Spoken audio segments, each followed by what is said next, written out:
From Storm Tracker 6, this is Forecast First, sponsored by Auto Owners Insurance. Simple human sense. We're still holding on to dry conditions across mid-Michigan this evening. However, notice on satellite and radar, a couple of scattered showers and thunderstorms making their way off of Lake Michigan. That activity slowly works its way into our region overnight tonight. Temperature-wise, 83 degrees in Jackson and Lansing, 82 degrees over in Mason, falling down into the mid to upper 70s already in places like Ann Arbor and Adrian. We are staying dry for the next few hours. Chance for rain will be increasing overnight tonight. We hold on to the chance for rain as we move into our Tuesday, with humidity also increasing as well. 6 News at 5:30 starts right now. WLNS is here for you, celebrating 75 years of bringing you the news with 6 News at 5:30. Right now at 5:30, have you seen this man? He's missing, last seen at a Michigan festival over the weekend. Plus, watch where you're walking on U of M's campus. A nest of endangered rattlesnakes has been discovered. And a close encounter with the sharp-toothed kind leaves a surfer with quite the souvenir. Those stories and a lot more, and all in the first 6 minutes. Thank you for joining us this evening. I'm Siobhan Klepfer. Let's start that clock. The search is underway tonight for a missing man who disappeared after attending the Michigan Renaissance Festival in Hawley. This is Jacob Angeles, and the Rockwood Police Department in Wayne County says he went missing on Saturday morning and was last seen at the Renaissance Festival around 11 o'clock. They say he did not return home and he did not make it to his 3 a.m. shift at work, which is highly unusual.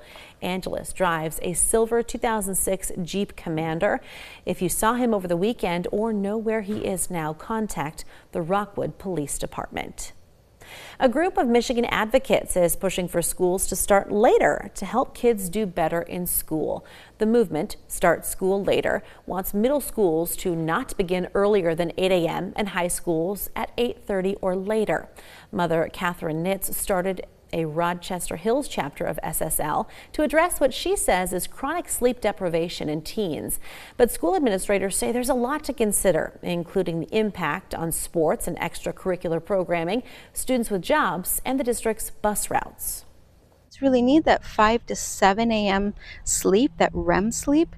That's where your brain goes through emotional regulation and memory consolidation. So these kids are constantly fighting against their biology. I think the easiest way is to simply say, let's hire 20 more drivers and then we can accommodate. When you look at upwards of $70,000 annually for a route, and if I have to add 20 to 25 routes, you're well over $1 million just from that. The Troy Public School District says so far they have hired an outside vendor to assess their transportation system, and they plan to present possible start time changes to its Board of Education in the fall.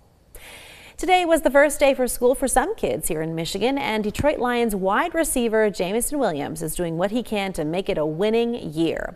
Williams hosted a back-to-school celebration in Forest Park in Detroit on Sunday. The event included football, food, a petting zoo, free haircuts, and brand new backpacks.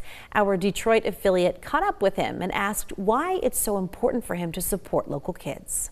I just want to be there for the kids, be a factor in the kids, it don't got to be where I'm from. This is kind of the same place coming up from where I'm from.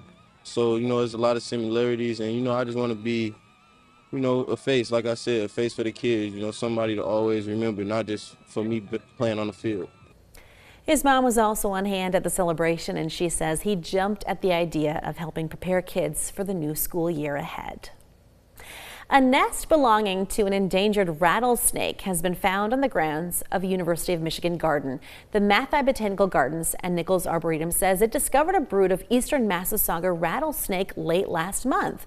While this species is Michigan's only venomous snake, experts say they're not really a threat and they're very skittish. They will shake their tail as a warning and will only bite as a last resort. The species is also unique as it gives birth to live young instead of laying eggs. In this update, a Central Michigan University source has confirmed its football team asked Connor Stalions to help with its 2023 home opener against Michigan State. Stalions resigned from U of M's football coaching staff in November of that year amid the sign stealing scandal. Two sources with direct knowledge tell our Detroit affiliate that a CMU coach initiated contact with Stallions and that then head coach Jim McElwain likely was aware of and approved of the arrangement to get Stallions a sideline credential and outfit him in CMU-issued apparel. McElwain was Michigan's wide receivers coach for the 2018 season and is the subject of an NCAA investigation into Stallions' presence during the 2023 MSU game. Neither McElwain nor Stallions have responded to requests for comment. In a developing story, 2 American tourists are dead after drowning at Carnival's new private Bahamas resort. An investigation is now underway after authorities say a 79-year-old man became unresponsive while snorkeling at a beach. It happened at Celebration Key, which held its grand opening less than a month ago. 3 hours later, a 74-year-old woman became unresponsive while swimming in a pool. Both were pulled from the water by lifeguards and given CPR, but neither survived. Travel experts say these islands are just as safe as the cruise ships themselves. These are floating cities, and people do have experienced medical emergencies. They do have lifeguards. I believe they're certified lifeguards on hand, as well as their medical teams, and they responded to both passengers. The luxury compound on Grand Bahama Island cost roughly $600 million to build. Carnival's ships dock there, allowing passengers exclusive access to the resort. A very close call for an Australian surfer in New South Wales. A shark bit into his board and bit it in two today. This is drone video of the shark believed to be involved.